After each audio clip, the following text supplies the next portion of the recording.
Nice. Hey, You there? William. Yes, Hey, sir. good. Yes. This thing's pretty cool. We are live, so uh, At your channel? yeah, it's posting to William Ramsey Investigates on YouTube. Yeah, Do I you was just want to there. turn on your cam? You don't have to. Yes, I There are was. already some people in here, so Yeah, I plan. thought I had I did turn on my camera. Okay, well maybe I'm doing something Okay, wrong. hold on. I'm probably doing something wrong. Okay, Yeah, it should be on. let me see. Also, when you get a chance, email me the link to your YouTube channel for this live feed because I don't see it in there. Hey Lee, how's it Oh, going? wait, right there. Right there. It just showed up. Never mind. Okay, Lee, how are you?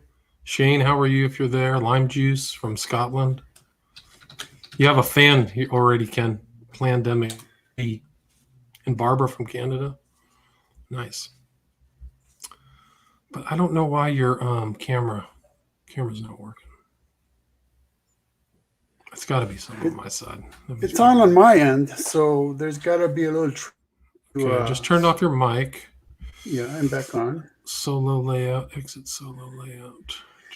So everybody listening live, we're starting this the way 99% of all live streams begin with technical issues. Well, it's me. It's 100% my fault. I kind of think that you might actually have. Oh no, that's me. No. Wait. Oh, there you go. Okay, there we go. Victory. All right. Good to see you. Okay.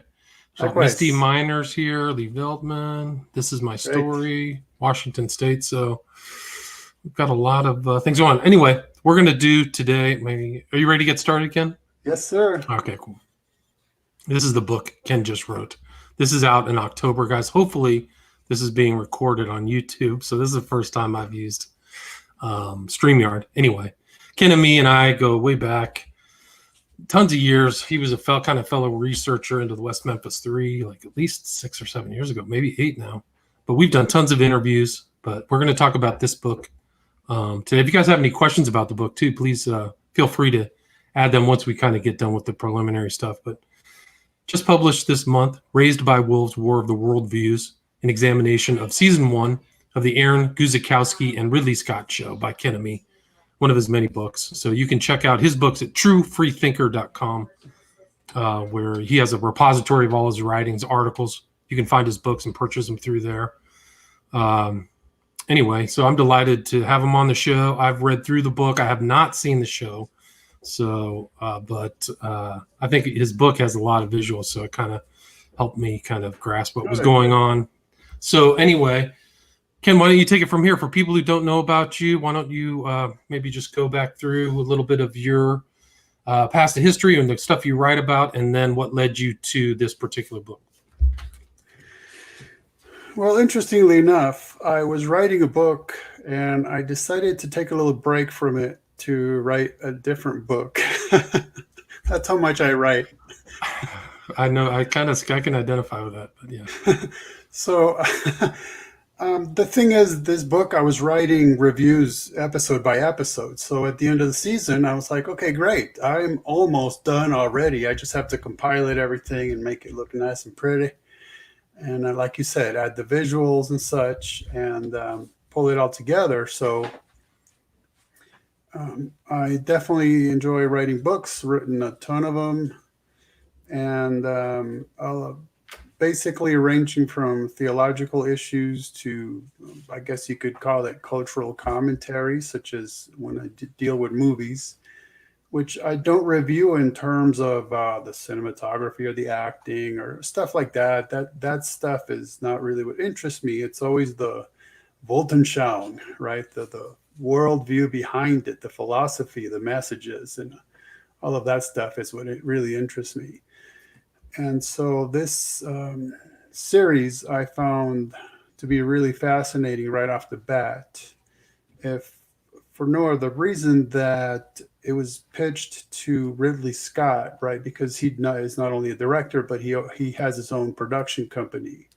So Guzikowski pitched the idea to Scott, and Scott liked it so much, he actually directed the first 2 episodes himself. So the way it works is somebody like Aaron comes up with the script, and then various directors will chime in throughout the season to direct different episodes. So that's kind of an interesting thing to do because the storyline is consistent, but the style might be a little bit different here and there because it's different directors.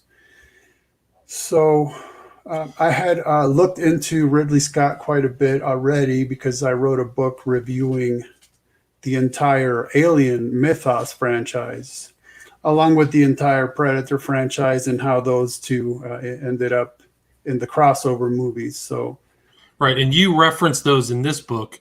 The yes. titles of those are, I think it's a worldview review of the Alien and Predator Mythos franchises, right? Right. And then, okay, sorry. I just wanted to make sure that people can also see that because I think it's important to reference Ridley Scott. You can kind of see the similar worldview of him in this as well as his Alien series. Sorry. Right. Well, and speaking of worldview, you see, Scott is an atheist. And so it's interesting he got hooked up with Aaron, and I'm going to call him Aaron because if not, I know I'll be butchering his last name all night long. Okay. Gudkowski. Yeah. Let's see, how's it spelled? Okay. It's Guzikowski. Sorry. Yeah. So Aaron, I did not know about before this, but it turns out he's a former Catholic. Isn't everybody? And so it's really interesting that they came together on this project, and you can definitely see a lot of both of those worldviews and even more tied into the background story for this show. Now, the premise is that the world, the earth, has been devastated by battles between atheists and Mithraists, who are the two competing worldviews and regimes on earth, atheists and Mithraists. And that alone is fascinating because Mithraism is something most people have not ever heard about. I know well, maybe, that. Yes, go ahead. Could you do like a introductory explanation of Mithraism? Do you know? I know a little bit about it. Well, I think that the most readily accessible things to mention is that those people who have heard of Mithraism generally heard of it via a fake-umentary called Zeitgeist. And Zeitgeist contains a section that plays off of the idea of Jesus' mythicism, or that Jesus is a composite character, a pagan copycat. And so it claimed that Christians took concepts from Mithraism and basically invented this Jesus character. Whereas after those claims were made, then, real researchers came along and pointed out, no such thing is the case. In a lot of cases, the supposed similarities are literally just invented or made to just sound similar, right? So, for instance, that Mithra was born of a virgin. Okay. Well, see, they just borrowed that and said Jesus is born of a virgin. Well, but Mithras was born out of a rock. Okay. You could argue that hopefully that rock was a virgin, but it's not quite the same category as being born of a woman who was a virgin, right? Right. And, Mithra had 12 apostles, and Mithras healed people and died and resurrected. All this stuff that real research turns out that if anything was being borrowed, it was in the other direction. It was the Mithraists borrowing from Christianity. So Mithraism is really a cult, a mystery religion that came about in the early centuries AD, which is pretty much when it died, essentially, is in the early centuries AD. True. And I think that one of the, I can't remember which one, but one of the Roman emperors during a battle was a Mithraist. in the 1st or 2nd century.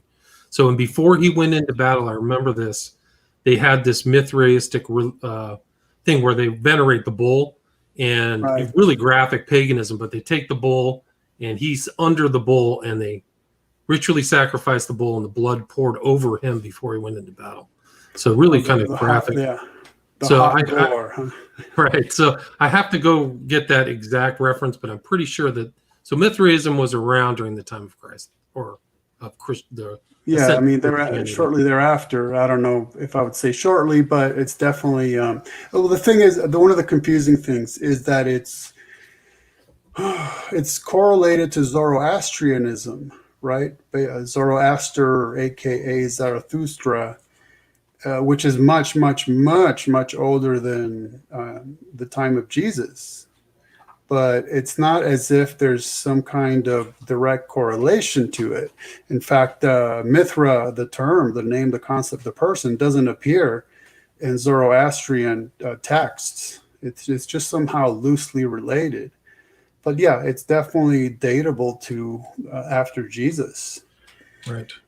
And so it is interesting that they would pull out such an obscure cult from the pages of history and proclaim a future.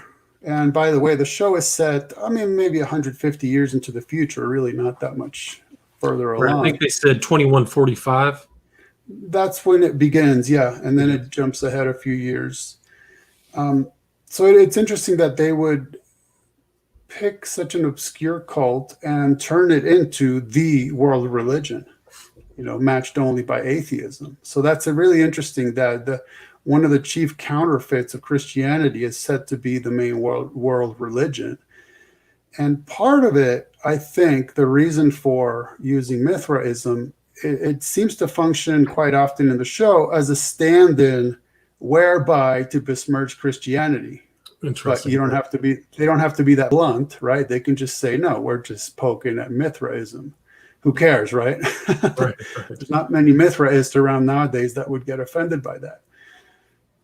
Except, incidentally, you know how I sent you the book and then I said, you know what? I updated it, so I got to send you the new version.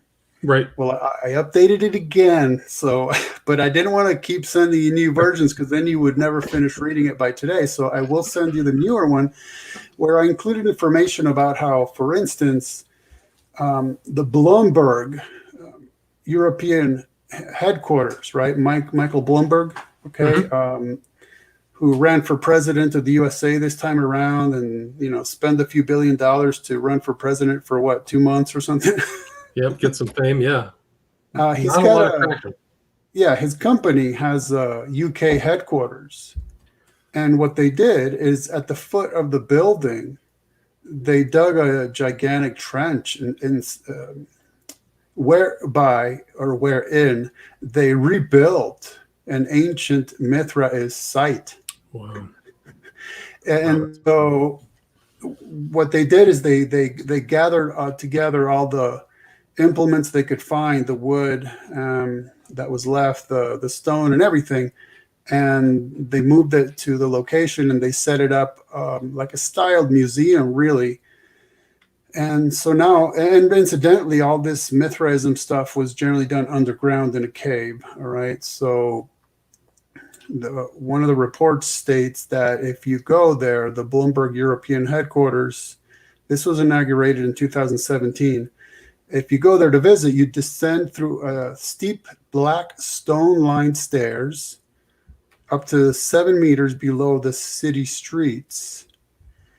And it states that Mithra was beloved of soldiers who worshipped him by the light of flaming torches in underground temples, where the blood of sacrificial animals soaked into the mud floor.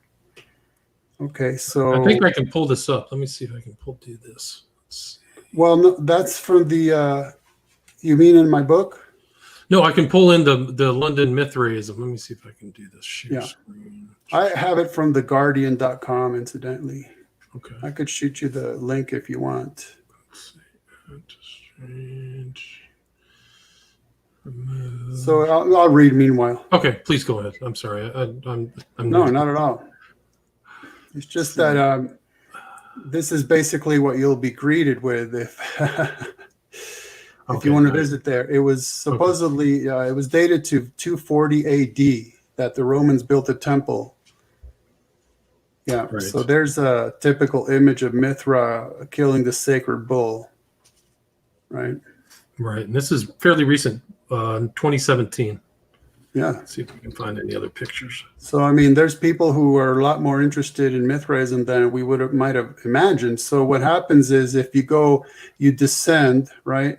I mean, this is just think of the spiritual and ritualistic overtones. You're descending into a place of darkness, seeking light of the torches, right? Which symbolically referred to enlightenment. And it says, the soundtrack of shuffling sandaled feet and voices chanting in Latin the names of the levels of initiates taken from graffiti on a temple in Rome. So, I mean, it's a feast for the senses, right? Your eyes have to adjust. And as you're entering this ritual site, they're playing out loud the names of the levels of initiates. So as you're entering the site, it's like you're undergoing, I called it a subconscious initiation ritual, a subtle unconscious initiation ritual. Yeah, it's pretty intense. Yeah, it's right there, right in the mix of things in London. Yeah. Yeah. Then another thing I encountered is something to do with our good old buddy, Aleister Crowley. Dun, dun, dun. Let's go. There he goes. His name pops up all over the place. Yeah. Now, most people know about Baphomet, right? I think fewer people. Yeah. So Crowley ends up claiming through his typical etymological and numerological machinations, right? He ends up claiming that Baphomet actually means father of Mithra. Oh, interesting. Didn't know that. Not surprised. Yeah. So, I mean, you have all kinds of interesting tie-ins here. Right.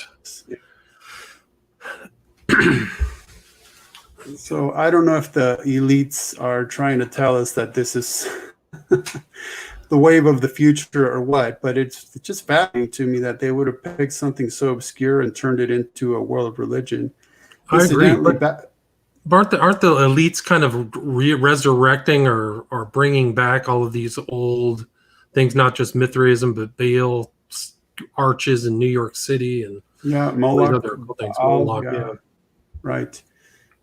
Yeah. Now, some of you may know of the Christian named Tertullian, who lived 160 to 240 AD, and he referred to soldiers of Mithras who, at his initiation in the gloomy cavern in the camp, it may be said of darkness. So he was aware of what they were doing and where they were doing it. And then Jerome, 342 to 420 AD, wrote of the grotto of Mithras and all the dreadful images therein by which the worshippers were initiated as souls. And that's part of the interesting thing, is that within the show, the Mithraists, at least the ones we meet, are soldiers. So it's very well in keeping with that. They would be Mithraists. And I went ahead and, okay, so really Mithra is sort of a supposed incarnation type of person, whereas the god is actually Sol, right? The sun, S-O-L. So I started writing in my book in terms of soldiers, S-O-L-D-I-E-R, right?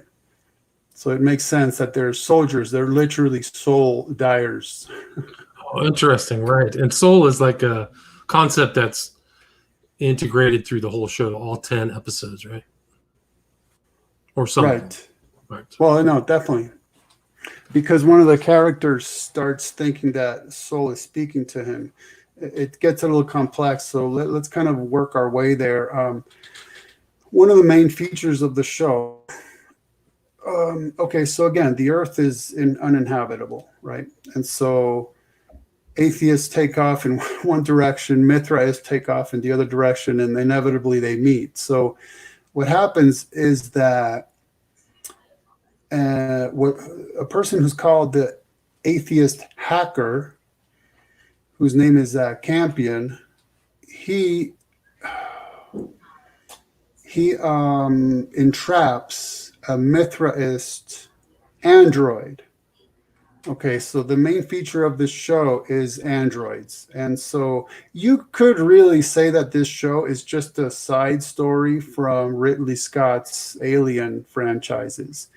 Because he's been at it for so long. He said he really has been wanting to move away from the xenomorph, right? The actual alien, and focus more on the AI, the artificial intelligence and androids. And this show could just be a sideline to that whole mythos.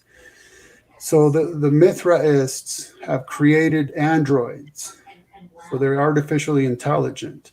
And they end up claiming that the way they figured out how to do this is by decoding certain cryptic codes that they found within their own scriptures, which is really, really fascinating to me.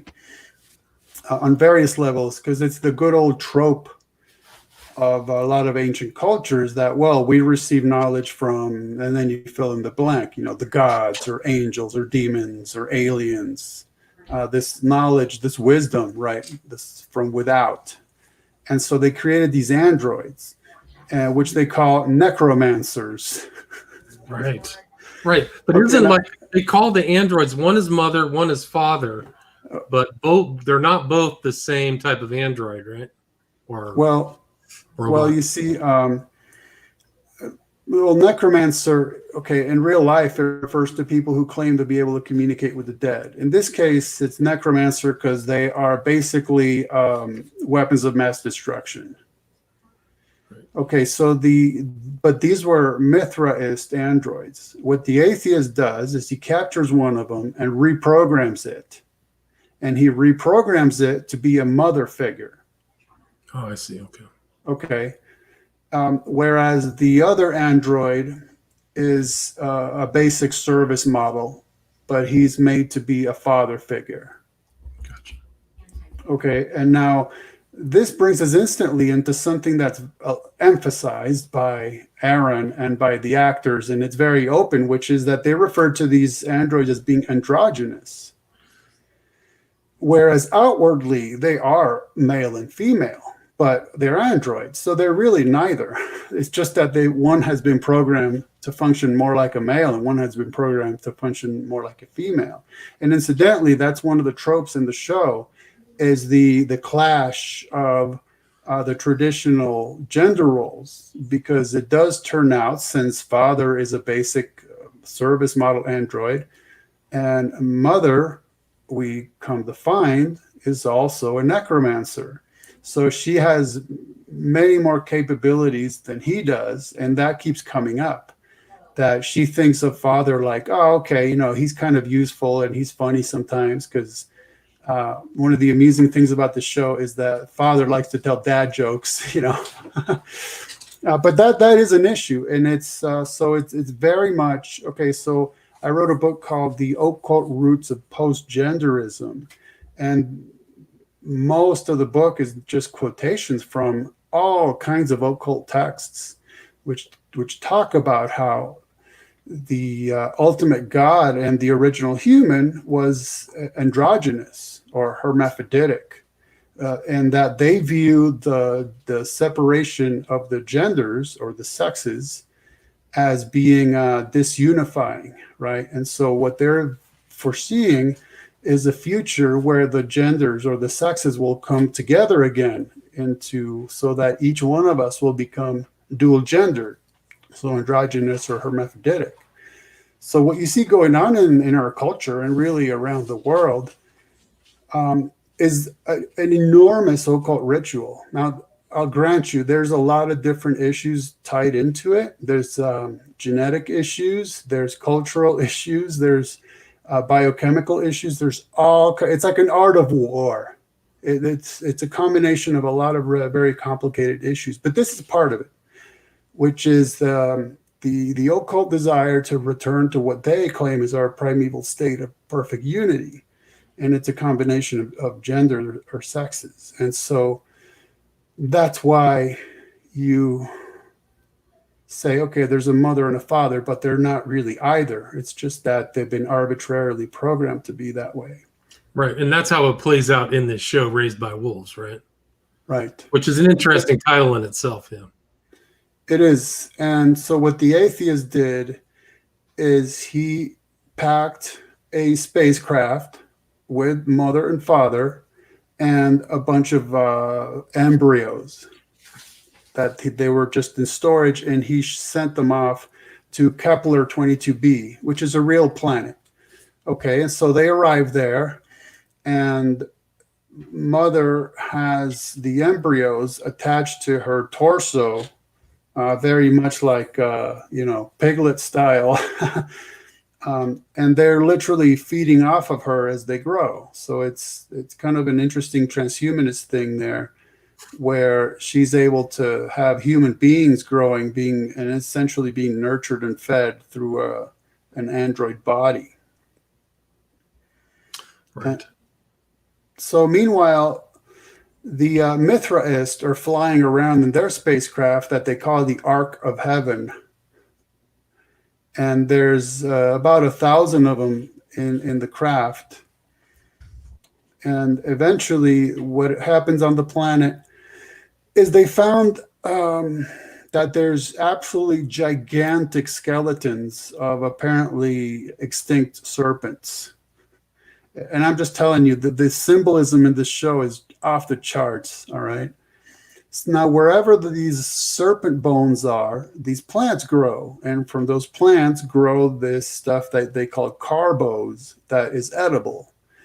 But it ends up that it turns out that as this fruit matures, it actually becomes radioactive. So all the kids start dying, except one of them, by the way. And we don't really know why yet. Even at the end of the season, we're not sure why he's able to survive, where the other kids all die off. But never fear, because Mithraist, okay, so father is so concerned about this that he sends a signal to the Mithraist ship once he realizes that they're flying around up there. And a group comes down of Mithraists, and mother's pretending to be a human because, she looks exactly like a human. But they kind of start figuring out, you know what, I think she's an android. And they start thinking that the boy who is able to survive eating the irradiated food, he might be the fulfillment of one of their Mithraist prophecies. So they want to take him with them back to the Ark of Heaven. And that's when a big old fracas breaks out, right? Because mother definitely doesn't want that to happen. And then we learn that mother can just transform into necromancer form, where she all of a sudden looks very metallic. Her eyes change, and she loves to, whenever necromancers fly, they fly in this position, in crucifix position. I mean, I'm telling you that all the symbolism's off the charts. And she's able to just yell out a banshee-like yelp that just causes people to literally explode. She makes it onto the ship and murders a bunch of the Mithraists, but she finds the chamber where the children are. Okay, and what's interesting is before going in there, she puts a blindfold on, right, which is typically of Freemasonic rituals, indicating I'm in darkness and I seek light. Within the show, technically she's doing it because she's afraid that she might, cause all the kids to explode through her necromancer powers. But she gets all the kids, takes them back to the planet with them, and there you go. Now she has a new batch of children she can mother.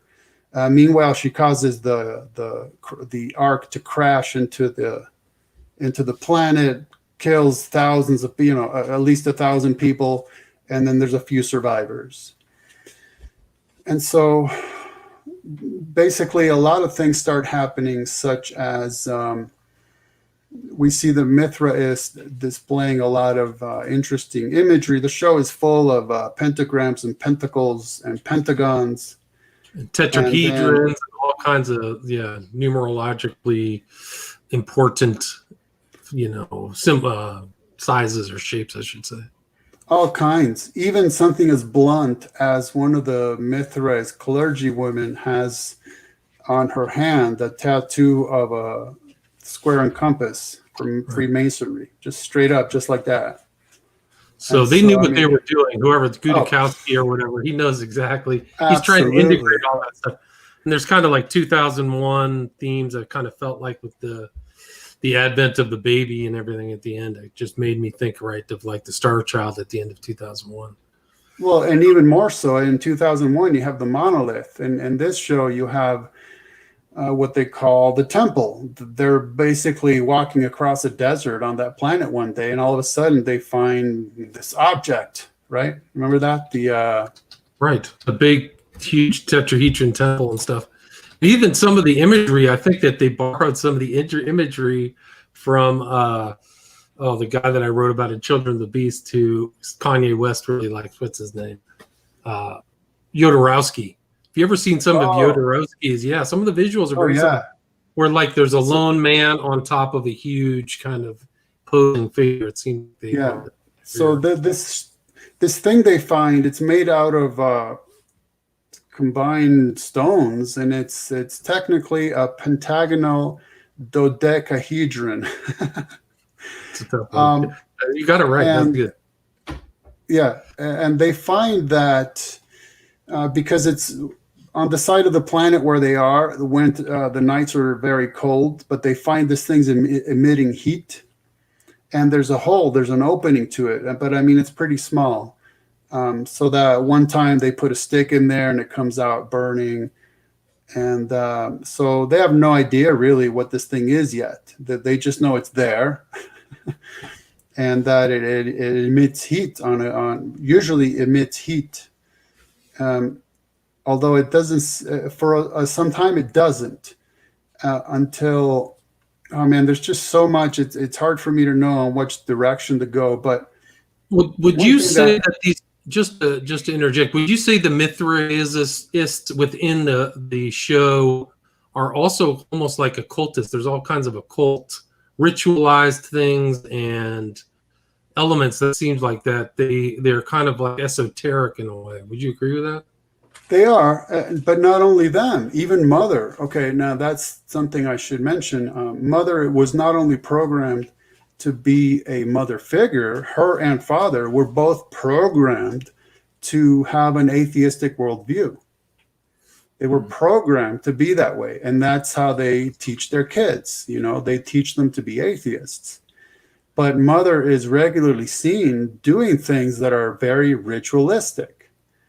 Meditative, all kinds of things that would seem uncharacteristic, and we don't really understand what she's doing yet. But so even her, so the whole show is like a combination of all kinds of esotericism, definitely Gnosticism, occultism, shape-shifting, symbolism, it's all that. And it combined again. Okay, so I always say that transhumanism inevitably contains three key features: high tech, evolution, and occultism, and that's all over this show. I mean, it's all over. Even when they're showing the lab where the atheist hacker was programming Mother, there's stained glass windows showing the all-seeing eye in the pyramid. I mean, it's all just so out there in the open, I should say. Right. And I mean, this just came out October. I think it dropped just this month, right? If I remember. The season just closed. The season, it just finished a few weeks ago. Okay. It's a brand new. Yeah, it's absolutely brand new. So when you kind of we're about 35 minutes, what's your kind of like overarching takeaway? What do you think that these guys are putting? These are two questions. Do you think these guys are intentionally putting these kind of Easter eggs, or what do they call them, in the show to elicit interest or a response from the viewer more over than just the general narrative of the fictional arc of the story? Now, we both know that that is one of the things that people like us are asked to think about and deal with, and ultimately we can't say, right? Ultimately, we can just kind of observe and give our best approximation, but we don't know their motivations. We don't know their hearts. We don't know what they're talking about behind the scenes.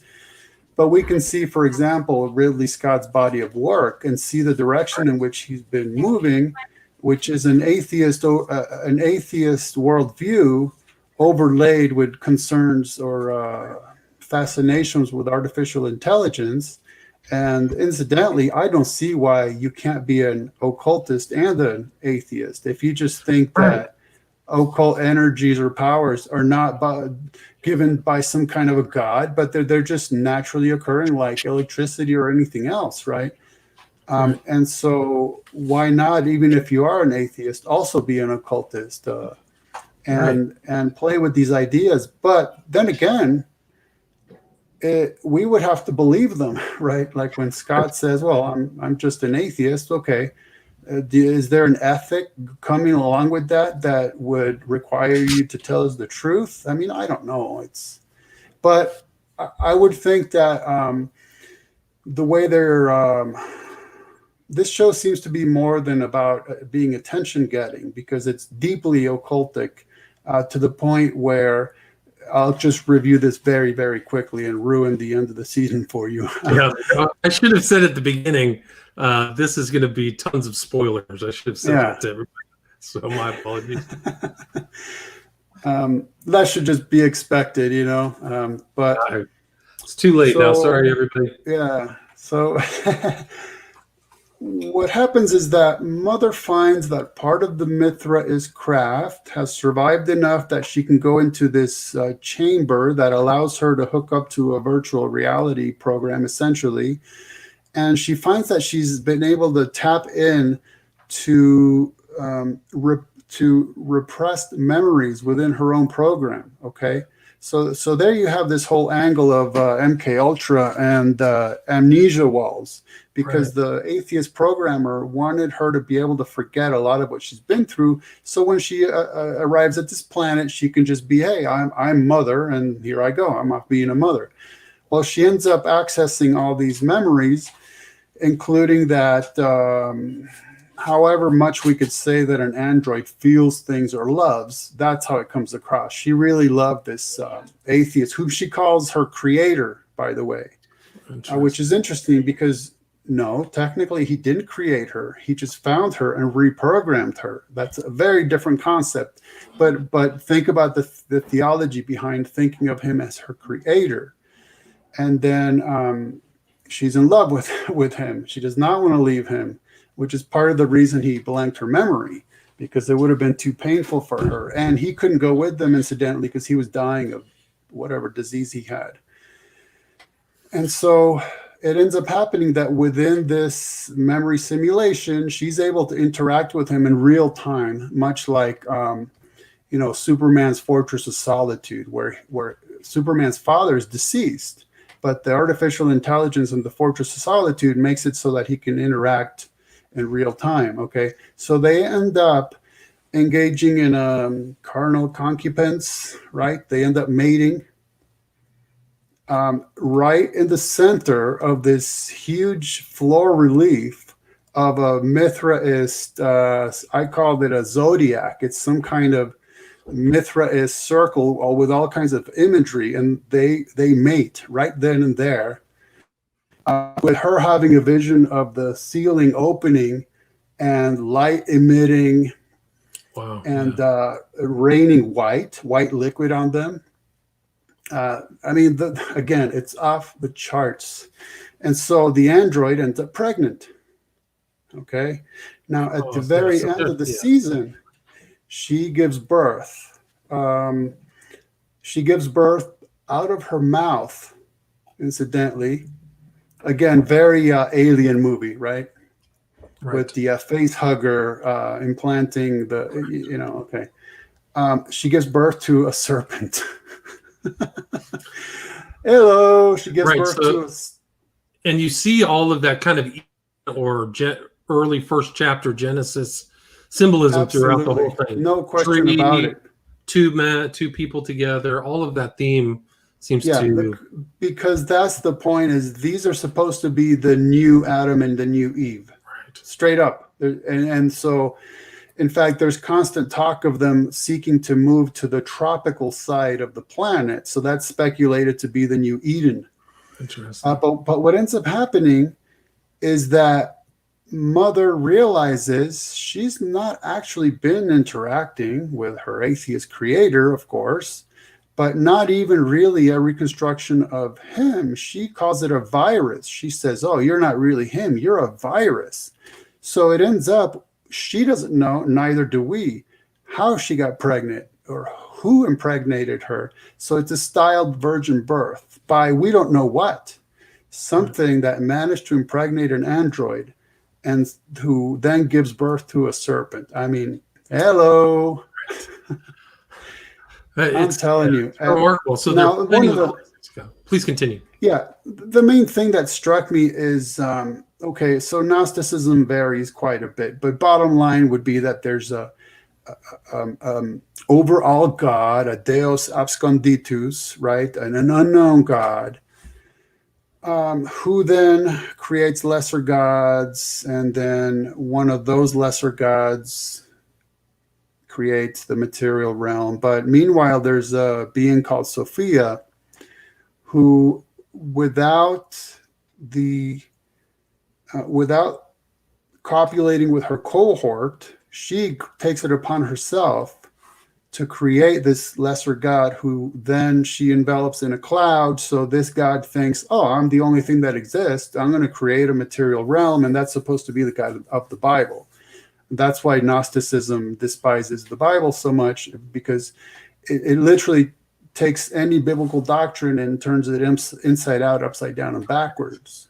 Right. And so this to me was part of what this show was about. What this was, this unknown entity impregnating Sophia, and then her giving birth to this serpent, which, by the way, can fly, because it's partly since it's born out of mother, and she's a necromancer and she can fly, then it inherited this ability. So, I mean, it's just... But I think that's a great point, because it feels like the whole thing is Gnostic. It has that absolutely element. Absolutely. So it's basically, it's basically a Gnostic high-tech retelling of the Bible after, they always say Satan does what God does, but he does it in a corrupt manner, right? And that's really what it is. It's just done in a very interesting way within a sci-fi show that's well done and well written, and just absolutely saturated with all kinds of stuff that you could spend time looking into and digging up. Would you, I mean, you know a lot about Ridley Scott. Would you agree that this show kind of has that kind of, the universe is a very kind of dark, hyper cold, random kind of death feel to it that Alien does, or the Alien mythos does? Alien absolutely had that. You could almost say Alien was all about, well, you know this very well, the old Crowleyan concept that the universe is a big joke, right? Right. And hence the smiley face within an occult context. And then it's all about smiley face in this show too. They put that in there. Yes. Sorry. Yeah. I saw that. Yeah. And then it's all about mommy and daddy issues, and it's all about birth and abortions, right? So in this show as well, the Mithraists believe that there's a God, but the atheists don't. So how are you supposed to know which is which? Because you only have two major worldviews and they differ. So you don't really know which one of them's right within this mythos. Except that, and let me run through this very quickly. So back on Earth, two atheist soldiers realize that they're about to get busted, and that the Ark is going to leave Earth, and they want to get on there so they can survive. So they find an android who performs plastic surgery on them, a medical model android, to make them look exactly like these two Mithraist soldiers whom they blow away. And so now they can pretend to be these two Mithras soldiers where really they're atheists. And what's interesting, incidentally, is the name of the atheists are Caleb and Mary, which are two biblical names. But when they're the Mithraists, their names are Marcus and Sue. So I found that interesting, that the atheist name were biblical, but the Mithraists ones weren't.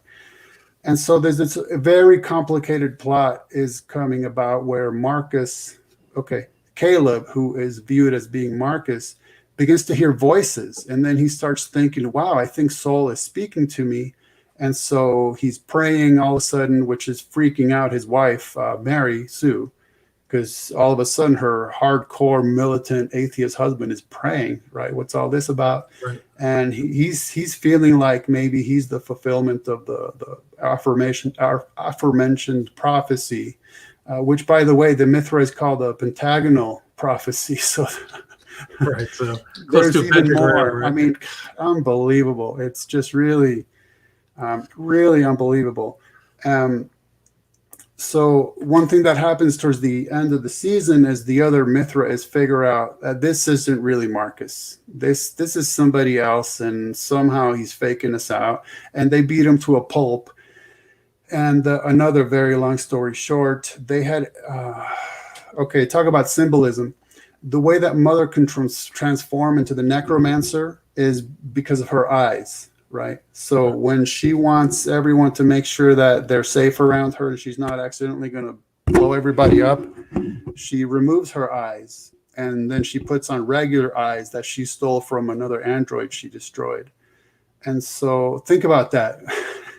The eyes, right? The enlightenment. That's how she becomes the necromancer. They end up stealing those eyes from her, and the Mithraists end up shoving them down Caleb's throat.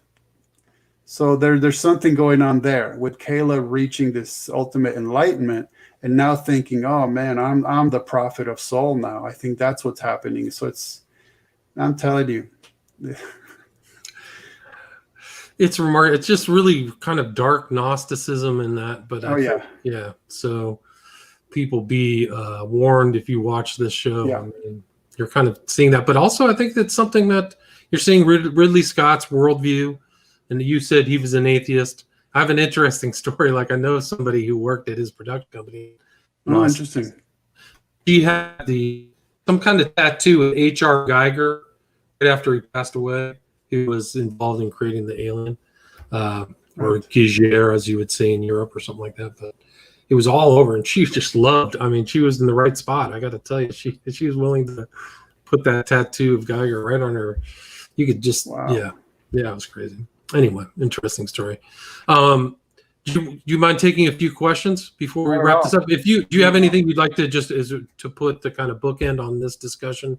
No, it's just that this is okay. We don't know. They're planning like 4 or 5 seasons. This is only number 1, and I feel like we just barely scratched the surface of how jam-packed this is with all kinds of symbolism and implications and philosophy and worldview and occultism and you name it.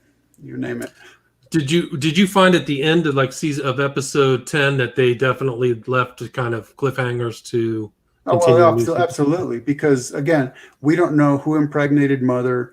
We don't know what is happening. We know that Father took them on their little shuttlecraft and attempted to he wanted them all to die, Mother, Father, and the serpent baby, because they were afraid the serpent would end up harming their children. But so he goes down this huge tunnel into what he thinks is going to be the middle of the planet, and they're just going to blow up. But all of a sudden, as they're about to hit this gigantic pool of lava in the center of the planet, all of a sudden, they're actually not descending anymore. They're actually ascending through another hole in the planet, and they're flying up in the sky. And what they do is they jump out of the craft because they're androids. I mean, they're going to get damaged, but they won't die.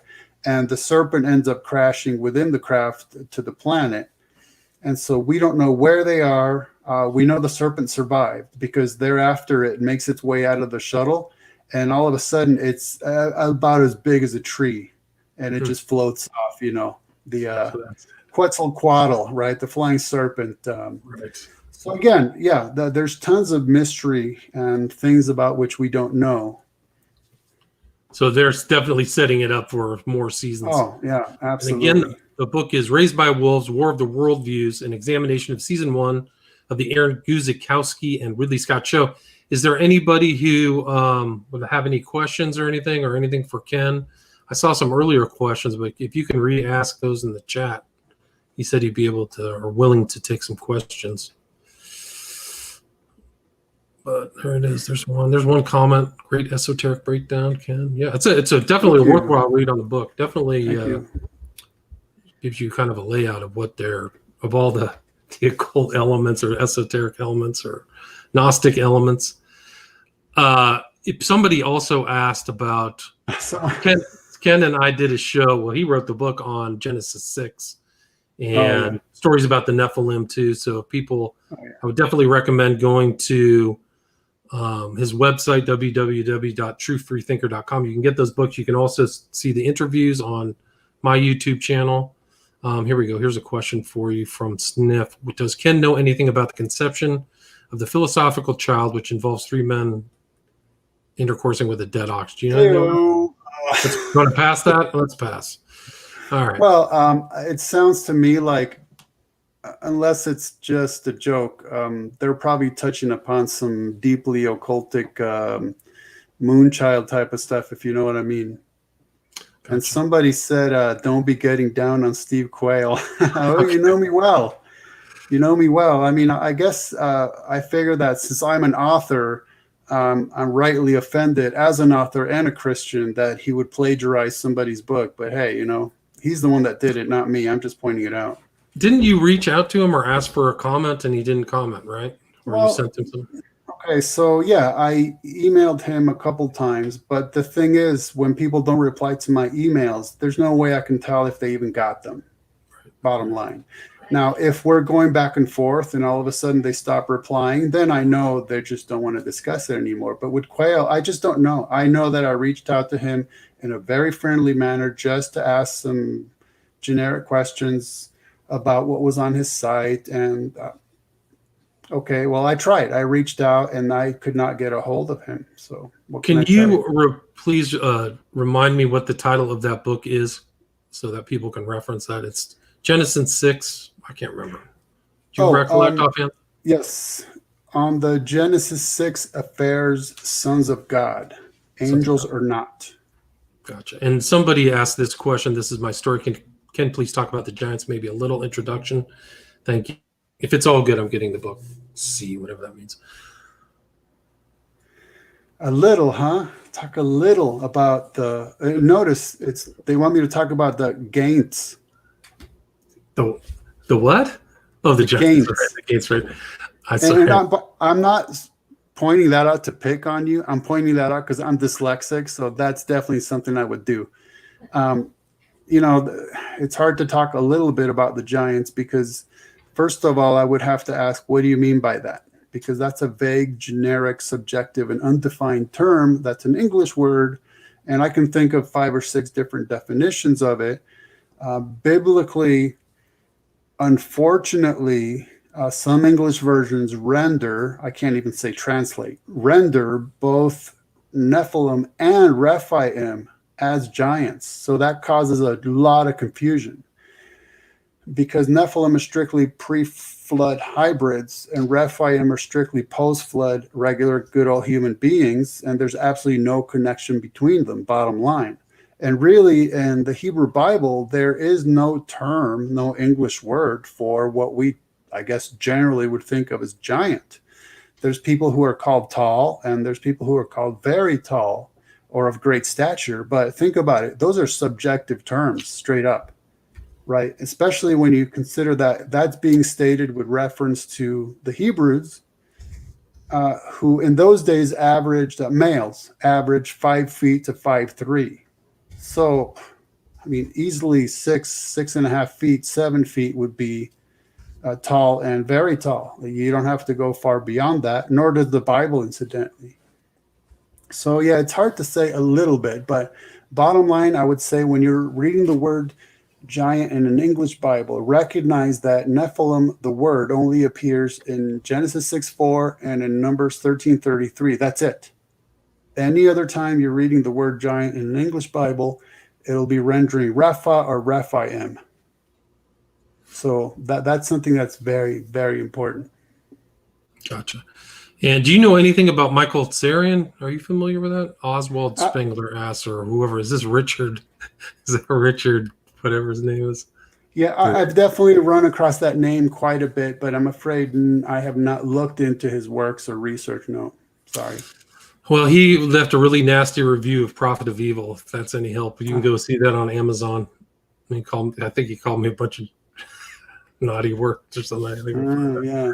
So anyway, that's too bad. But he also wrote. I mean, there's a video of him really proclaiming his adoration for Crowley and saying how much he really great. That would tell you a lot. Yeah. Well, that would tell you a lot, her. Now, let me just throw something in because somebody just typed the word Goliath. Okay, Goliath, it was not a Nephil, he was a Repha. So that's very important to note right there. And I'm not sure why he's being mentioned because, okay, if you see the word giant attached to Goliath, you need to understand it's just calling him a Repha. It's merely expressing his nationality. It's not saying anything about his height. That's what I'm saying, is you can't just think of the word giant in terms of what we might mean today, especially with all the fairy tales it's been attached to, and then apply that to the Bible. Goliath is just being referred to as a Repha. Any other questions? Anybody have any thing they'd like to ask Ken? Again, his website's True Free Thinker. You can get the book, Raised by Wolves. We'll see. Okay, see. More of the worldviews at True Free Thinker. Yeah, I might have to see if, now people want to discuss the giant issue, and I don't blame them. I mean, it's fascinating. But see, someone's saying Rephaim does reference giants, but then that begs the question, what does giants mean? See, we haven't gotten past that yet. Example, Gilgal Rephaim means circle of giants. No, it means circle of Rephi. That's what it means. So, you can't put the cart before the horse. I mean, that's just the bottom line. Does Ken admire the work of Gary Wayne? One of my latest Nephilim books, I've written like 4 or 6 of them, depends how you count them, is Nephilim and Giants as per pop researchers. And I go very carefully through the Gary Wayne material. And I'm afraid that he is a very good researcher. There's no question about it. He's done a tremendous amount of research. So his data points in his research are solid, but it's the way he connects them that's the problem. So for instance, he teaches post-flood Nephilim, but the Bible does not. And so no, I think that a lot of his claims are very problematic. It's unfortunate, but that's just a fact, and I've shown that many times. In fact, there's a few articles on my website that I wrote about Gary Wayne that explain this kind of stuff. Where's the link to I can't find the link to your books. Is there a specific link on your website? Where's that? Content? Well, yeah, just right at the top. You see where it says see here? You can purchase my books, paperback, Kindle versions, see here, right in the middle. Oh, gotcha. Towards the top. Yeah, there you go. Sorry. Yeah. And there's actually the title of his long book, Nephilim as Giants per Pop Researchers, and it includes the name of Gary Wayne. Yeah. So let's see. To get the book, Murder Cults with Gnostic Mithraic Rituals. I have no idea. Oh, do you know interesting. About that? Murder Cults with Gnostic Mithraic Rituals. Is that?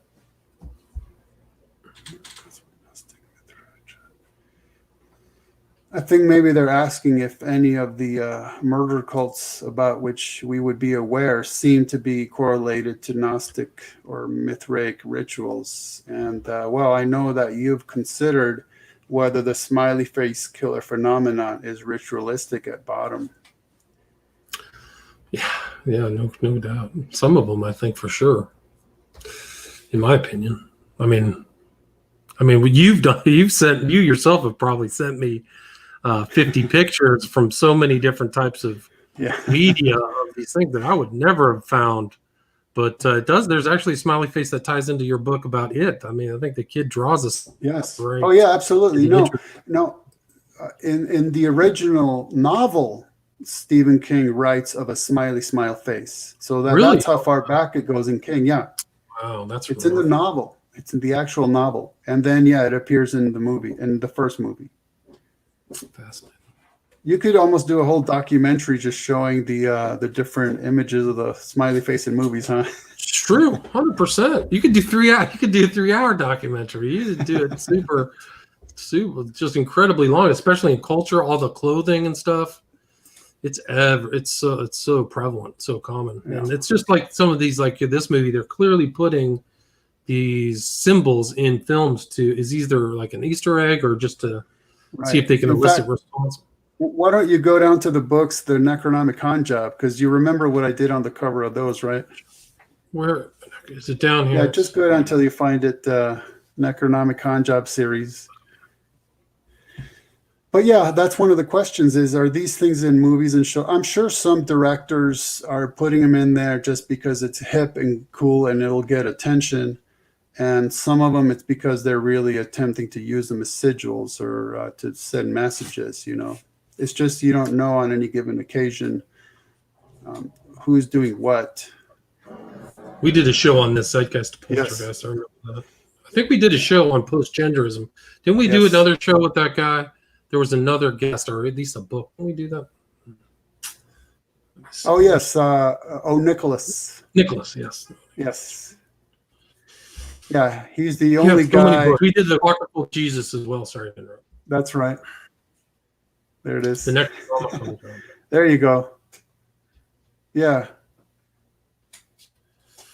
There it is. Yeah, you notice the cover there? Yeah. One of the great things about Ken's books is they're all very precisely cited. So you can see exactly what he's reading. So, sometimes you read these books, you just don't get the citations right. Sorry.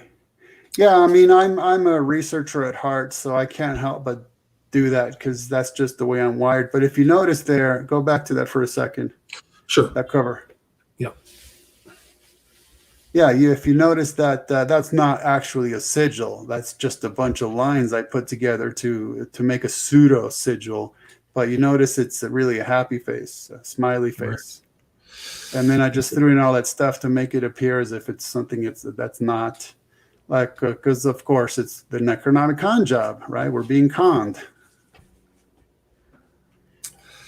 Yes. Let's see. There's quite a researcher who did a bit on the Process Church that William may know of. I think there was one on Opperman's show who knew something about the Process Church.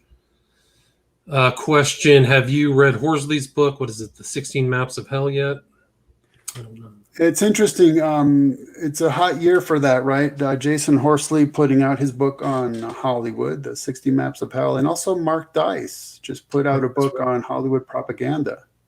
Yes. You should. You might want to interview him for that. He talks about the propagandist aspect. I don't know. I don't know if he'd go on.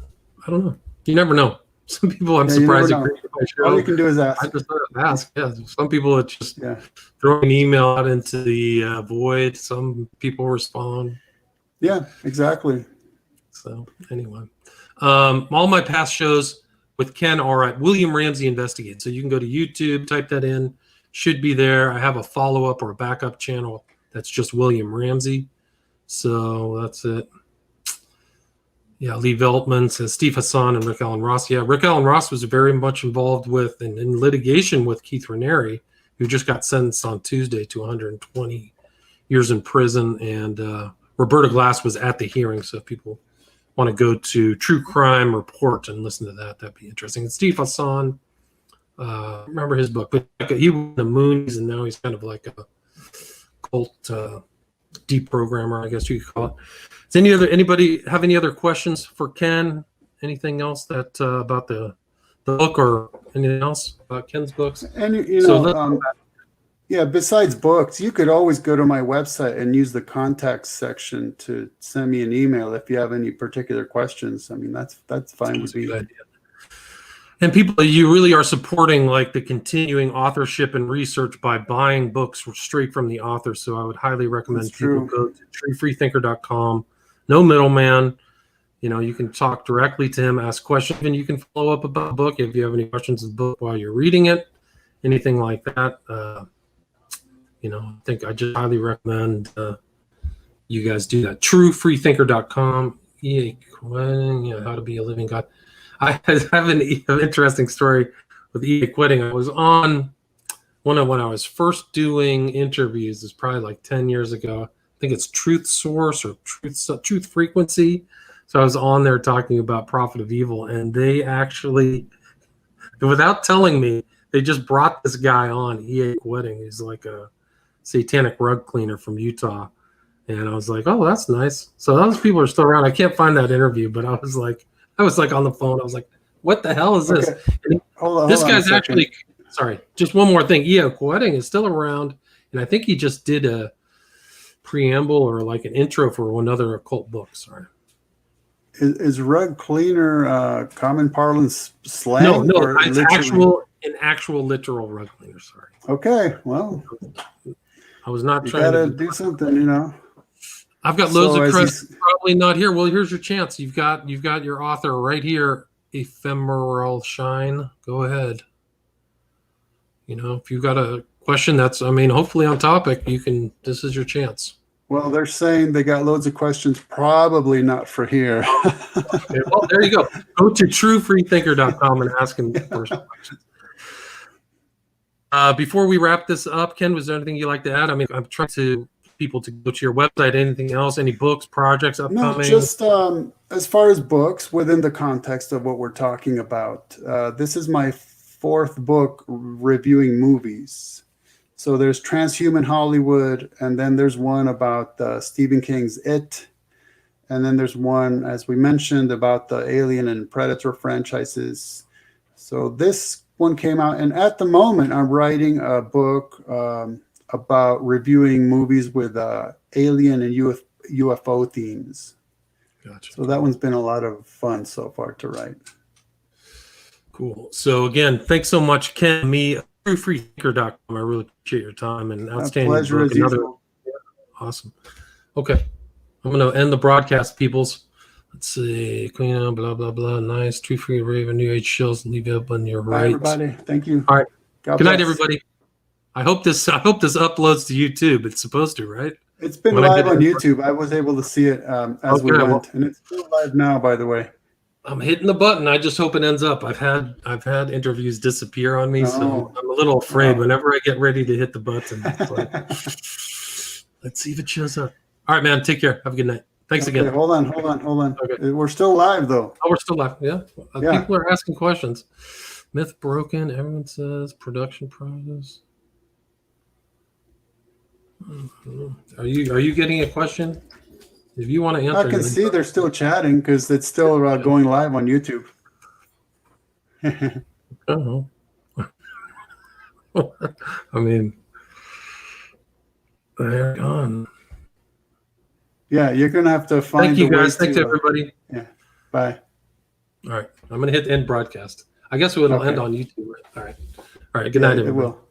All right. Cheers. Good night. All right. End the broadcast.